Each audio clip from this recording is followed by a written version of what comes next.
So mga mari ko, nakagawa na rin ata ako ng iilang video about nga sa radioactive iodine ko, and yung procedure po na yun is gagawin nga po sa heart center. So ako po kasi mga mari ko is nagpapacheck up ako dito sa Quezon City, under siya ng Quezon City government, sorry po, public hospital po siya. So kapag po ako ay, di ba nirefer nga po pala ako sa heart center, doon po ay pwede akong lumapit sa social service nila.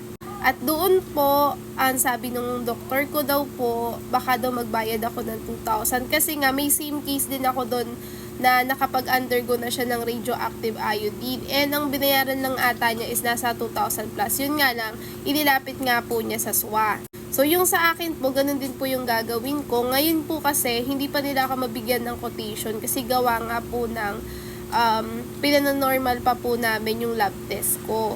So, kapag ka normal na yung lab test ko, dun na po nila ako bibigyan ng quotation. Hindi po kasi matuloy-tuloy yung radioactive iodine ko na referral kasi nga po,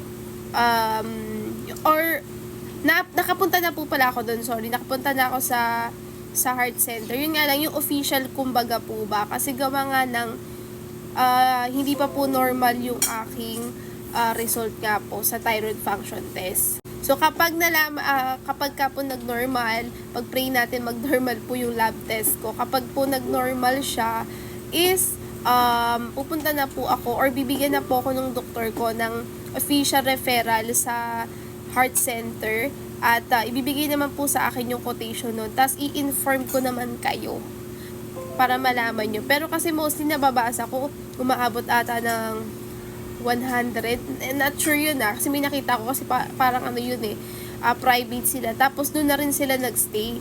Kasi ako, bali ang mangyayari po kasi sa akin, sa bahay na ako mag-isolate. Yung iba po kasi parang nabasa ko doon is sa ospital pa sila nag-isolate. So ako po, after kung ma-radioactive, uuwi na po ako ng bahay. Hindi na po ako mag-i-stay sa hospital.